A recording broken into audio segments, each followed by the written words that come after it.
नहीं सकते, तुम तो बोल रहे हो अच्छे खासे, तुम तो गोलमाल फिल्म के तुषार कपूर नहीं हो।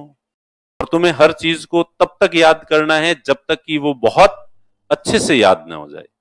तुम्हें थोड़ा हल्का फुल्का याद होता है, तुम मान लेते हो गया हो गया हो गया, बस इतना ही याद करना। नहीं, याद का मतलब है बहुत अच्छे से चीज याद हो। आधी रात को तुम्हें जगा के और यूं उठा के पूछे कि उसका फलाना फला क्वेश्चन का जवाब देना, तो फराटेदार तरीके से नींद भी तुम्हारी नहीं उड़ रही है और तुम जवाब दे दिया और कि मैं सो जाऊंगा वापस, और सो जाओ।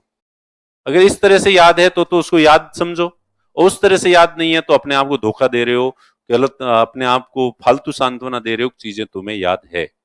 पढ़ाई के दौरान दूसरे विचार नहीं आते। अगर आप लिख लिख के पढ़ रहे हो, पढ़ाई के दो तरीके होते हैं, एक बुक को रजिस्टर को सामने रख के सीधा सीधा ऐसे पढ़ोगे तो दूसरे विचार ही आएंगे, पढ़ाई के विचार नहीं आएंगे।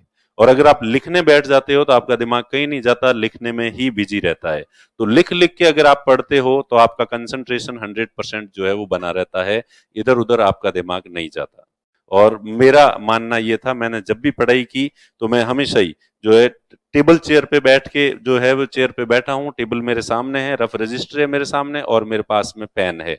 और मैं सबसे पहले जो भी पढ़ रहा हूँ अंडरलाइन कर रहा हूँ, महत्वपूर्ण जो शब्द हैं उनको गोला लगा रहा हूँ उनके ऊपर, और उनको शब्दों को एक तरफ लिख रहा हूँ रफ रजिस्टर के अंदर, महत्वपूर्ण कुछ सेंटेंस है उसको एक तरफ लिख रहा हूँ, दो दो बार वो उन चीजों को लिख रहा हूँ, उसके बाद मैं उसको वापस पढ़ रहा हूँ, फिर बिना देखे उसको लिखने की कोशिश कर रहा हूँ। तो ध्यान डाइवर्ट होने का तो मतलब ही नहीं है। ओके, तो अगर आप लिख लिख के पढ़ते हो तो पढ़ते समय आपके थॉट्स कहीं नहीं जाएंगे। लिखने में कंसंट्रेशन बनता है, पढ़ने में कंसंट्रेशन नहीं बनता, ये बात हमेशा ध्यान रखो आप।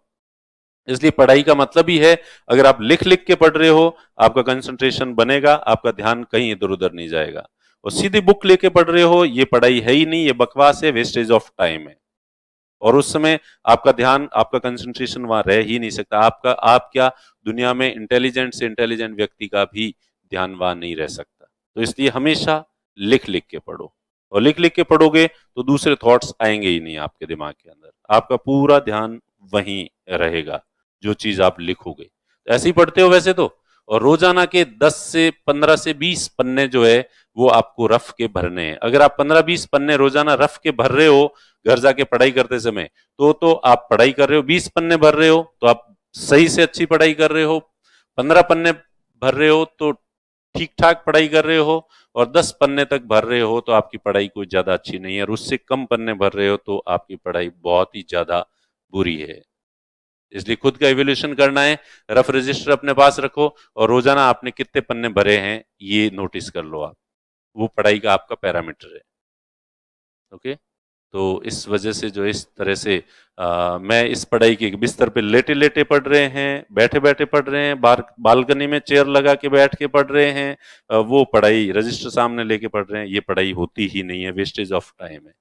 इसलिए पढ़ाई का मतलब है आपके पास में पेन है, रफ रजिस्टर है, और लिख रहे हो और पढ़ रहे हो, पढ़ रहे हो उसको लिख रहे हो, और फिर वापस बंद कर रहे हो उसको, बिना देखे पूरा पैराग्राफ लिख रहे हो।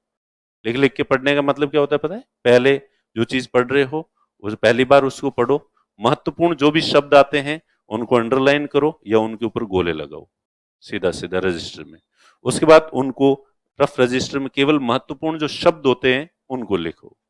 उसके बाद जो चीज, जो पैराग्राफ आपके सामने एक पैराग्राफ है, पहले आपने पढ़ा, अंडरलाइन किया, अंडरलाइन खूब करो।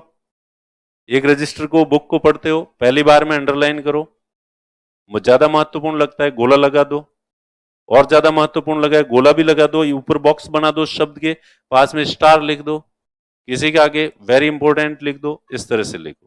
दूसरी बार पढ़ते हो, पहली बार आप अगर आपने ब्लैक पेन से किया है, अगली बार आप हाइलाइटर लेके बैठो, उससे अंडरलाइन करो या हाईलाइट करो।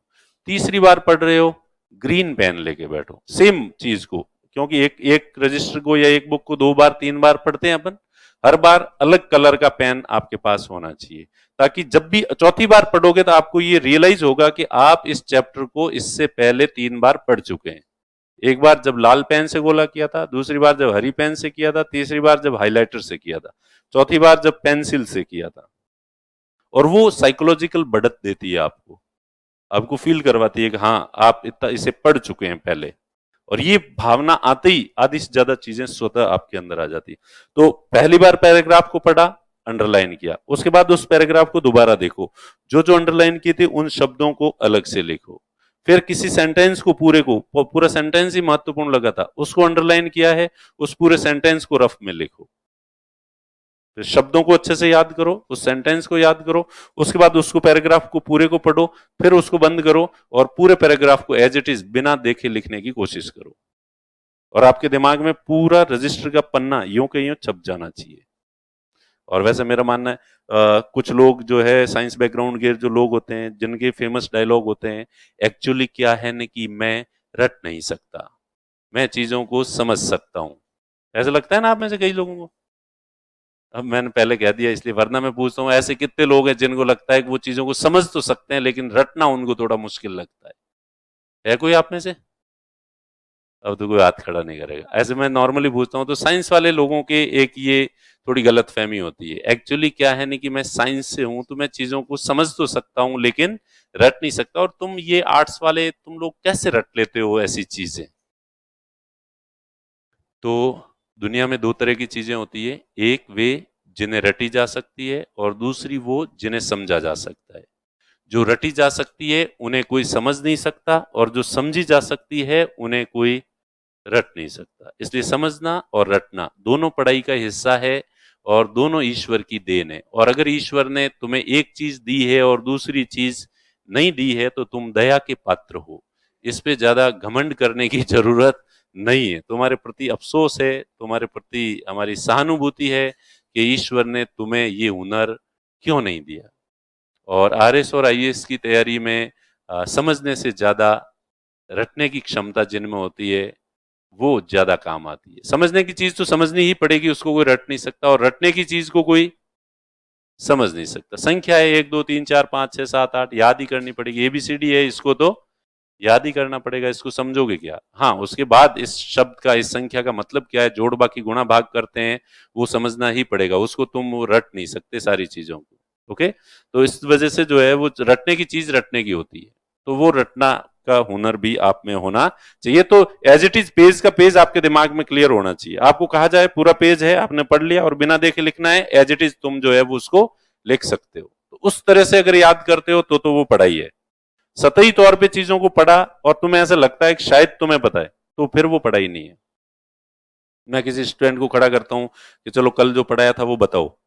स्टूडेंट खड़ा होता है और फिर वो पहले कहता है याद है? हाँ सर याद है। चलो बताओ। फिर वो खड़ा होता है, फिर वो कहता है सॉरी सर। मैं क्यों सॉरी क्यों? कि सर वैसे तो मुझे याद था लेकिन पता नहीं आप जब खड़ा करते हो तो मुझसे बोला नहीं जाता। याद तो मुझे है पर आपके सामने बोला नहीं जाता। तो मैं कहा अच्छा, याद है तुम्हें पर मेरे सामने बोला नहीं जाता? हाँ सर।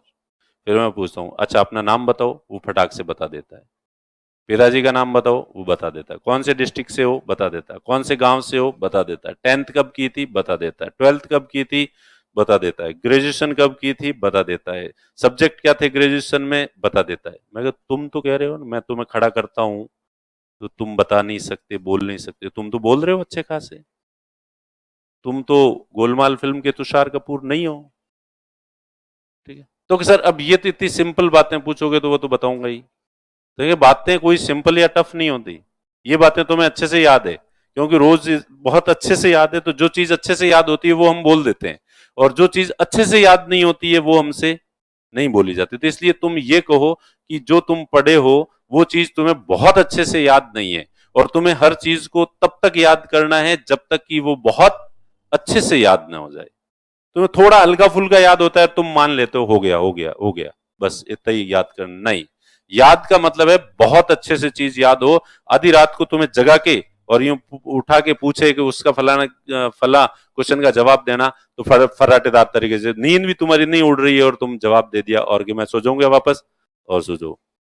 अगर इस तरह से याद है तो उसको याद समझो, और उस तरह से याद नहीं है तो अपने आप को धोखा दे रहे हो, गलत अपने आप को फालतू सांत्वना दे रहे हो। चीजें तुम्हें याद है तो कोई चीज या तो अच्छे से याद होती है या अच्छे से याद नहीं होती है, और तब तक उस चीज को मत छोड़ो जब तक कोई चीज तुम्हें बहुत अच्छे से याद नहीं हो जाती है।